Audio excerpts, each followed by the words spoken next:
¿El daño en un parabrisas lo debilita? Si es así, ¿en qué medida? Se lo preguntamos a los principales expertos independientes en el mundo. Hemos visto que el cristal dañado puede perder más de la mitad de solidez que el cristal intacto. Y el cristal dañado no solo es más débil, la tensión diaria también tiene una gran influencia.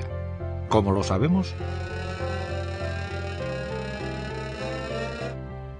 Bien, hemos utilizado la misma tecnología que la NASA. Los parabrisas del Space Shuttle cuestan $50.000 cada uno.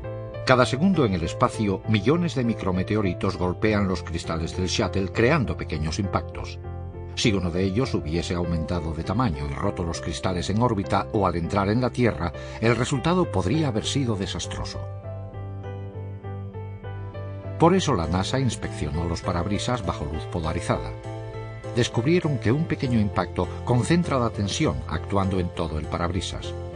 Las zonas más claras en los extremos indican la tensión. Esta imagen compara luz normal y polarizada. Las áreas rojas y amarillas son altas concentraciones de tensión y la razón por la que los parabrisas se rompen cuando la tensión añadida supera la resistencia a la rotura instantánea. ¿Cómo se añade tensión a un parabrisas? Calentándolo, enfriándolo, utilizándolo. Calentemos un parabrisas frío con impactos y veamos qué ocurre.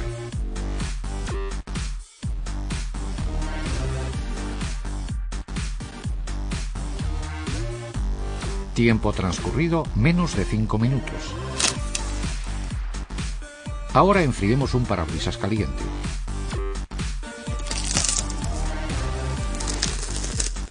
Y ahora simplemente conduzcamos.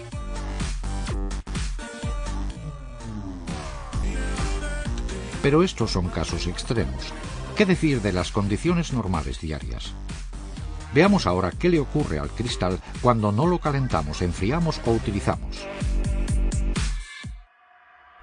Casi todas las cosas corroen. Bien lo llamemos proceso de oxidación, herrumbre o deterioro, todo ello ocurre a nivel molecular. El aire y el agua reaccionan con las moléculas en el metal, mezclándose y creando nuevas moléculas que son algo distinto al metal puro.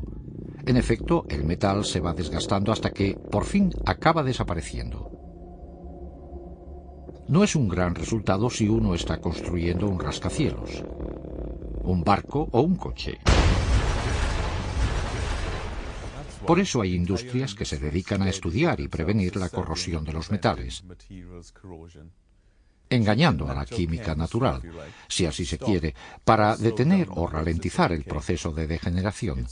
Por eso Belron invierte más que cualquier otro especialista en cristalería para estudiar la ciencia del cristal y de sus roturas. Algunos tal vez recuerden el Best of Belron 2010, cuando compartimos parte de nuestra labor con importantes científicos del mundo. La mayoría de la gente ha oído hablar de la fatiga del metal. Se identificó por primera vez en 1842, cuando descarriló un tren de Versalles a París y uno de sus ejes falló debido a muchas y pequeñas tensiones en lugar de una grande.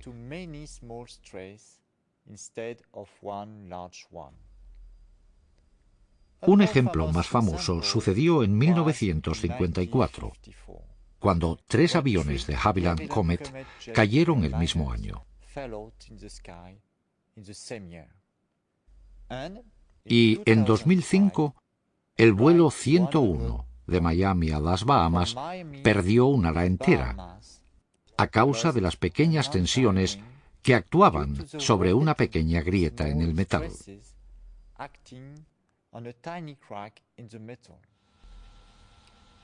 En el laboratorio, hemos estado investigando para descubrir cómo opera el mismo efecto en el vidrio. Aunque el vidrio laminado tiene una estructura molecular distinta al metal, se percibe un efecto similar a la fatiga del metal. Observemos en el microscopio esta animación de un tramo de una muesca. Vemos las moléculas individuales del vidrio y sus adherencias en el extremo de una microrotura. A medida que sometemos el cristal a pequeñas tensiones repetitivas y mucho menores de lo necesario para provocar un fallo instantáneo, la adherencia entre dos moléculas falla, ejerciendo más tensión en la siguiente adherencia molecular. Poco a poco, molécula a molécula, el impacto aumenta de tamaño. Incluso en conducción ordinaria y sujeta a temperaturas normales, la tensión acumulada provocará un fallo. Aquí vemos lo mismo en una prueba real.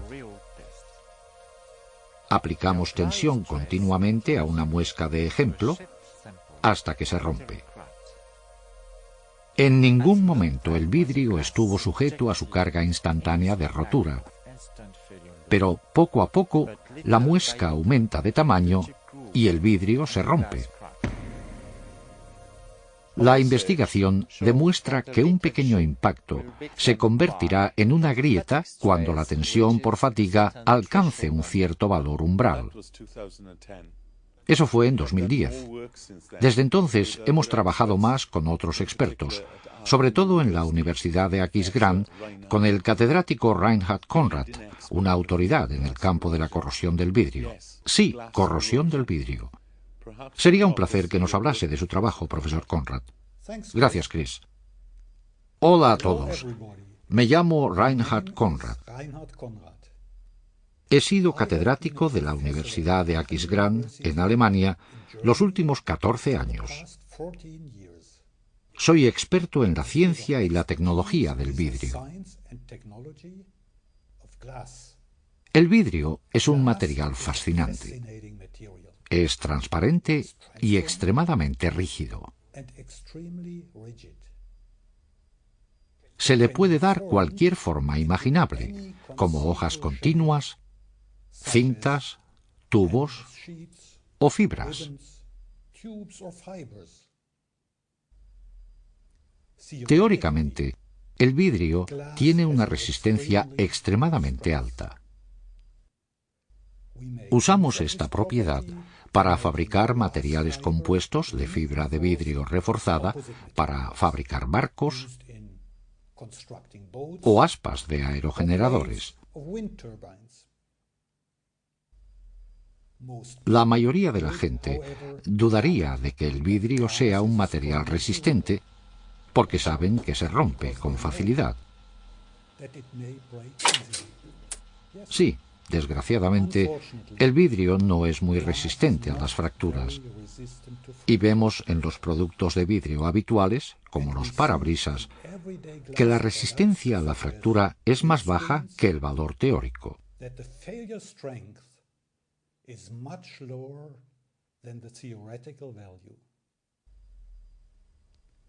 Cuando hacía experimentos de química siendo estudiante, también creía, como la mayoría de la gente, que el vidrio no se oxida. Pero en mi primer trabajo, tras mi doctorado, hace unos 30 años, tuve que estudiar la corrosión del vidrio. Y desde entonces he sentido pasión por este tema.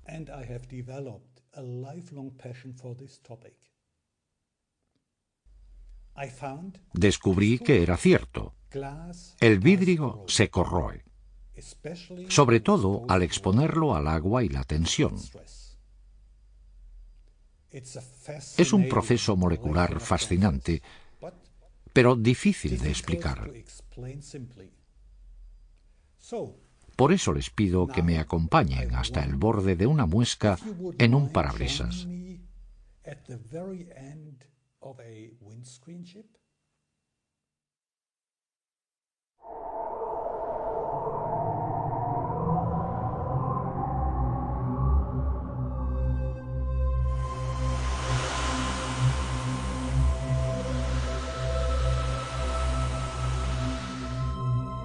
Estamos en el extremo de una de las venas de una muesca de vidrio.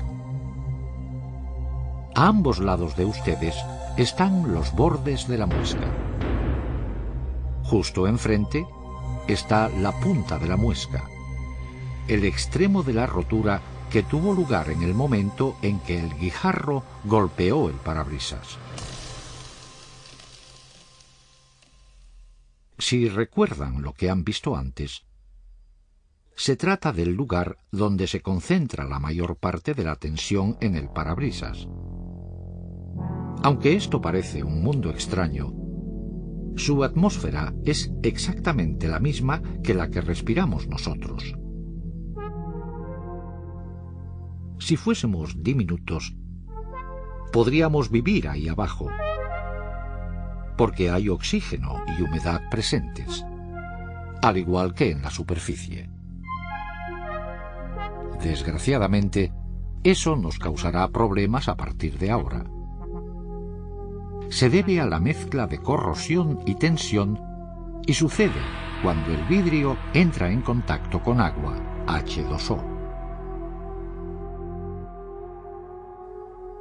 El vidrio se compone de átomos de silicio enlazados a sus vecinos mediante puentes de oxígeno. Cuando salta un ión de hidrógeno del agua y se une a un puente de oxígeno, se forma hidróxido, separando dos átomos de silicio.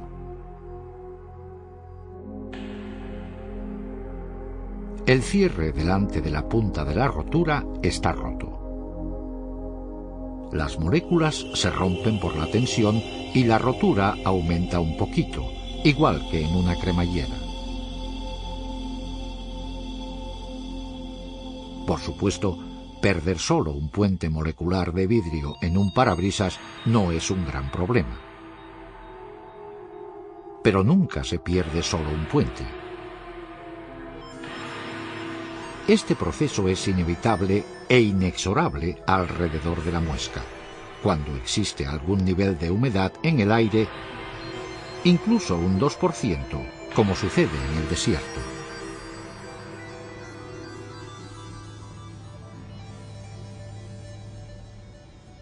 Eso es lo que la corrosión, unida a la tensión, provoca en el parabrisas. Lo debilita desde el interior, permitiendo que la muesca se vaya haciendo cada vez más grande hasta que hace falta menos y menos tensión para destruirlo todo.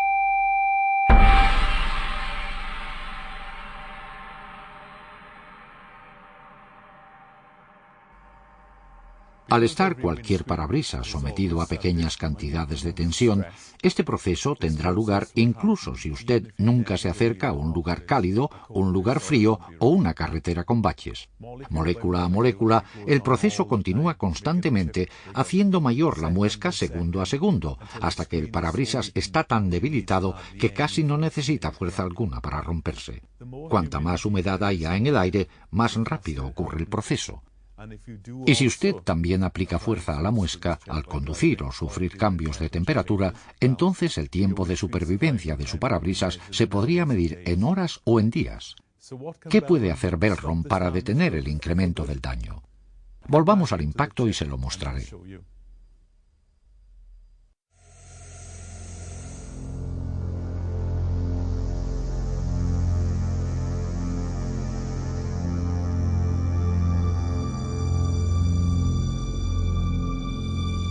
Ahora colocamos el RAS 123 en su lugar.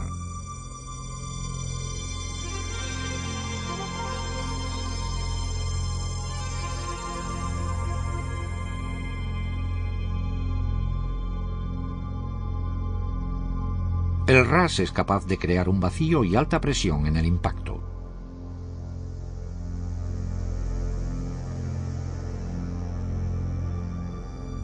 Ahora está al vacío. El impacto está sin aire en absoluto. Y ahora presión, mientras la resina se introduce a 4 atmósferas.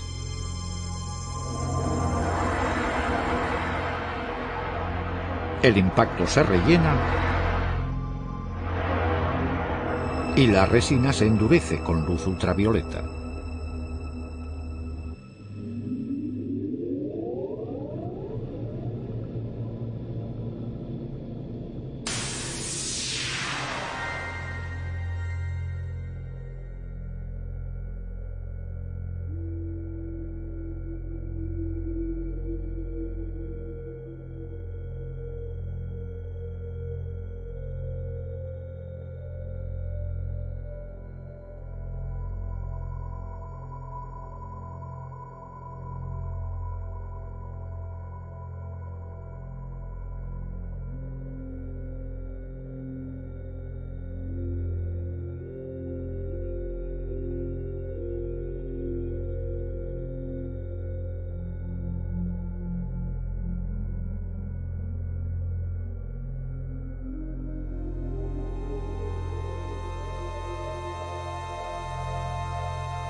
La reparación ha terminado. El parabrisas nunca volverá a romperse en este impacto. Y hemos ahorrado energía, residuos, tiempo, cristal y dinero en comparación a la sustitución que, sin duda, en algún momento hubiese hecho falta.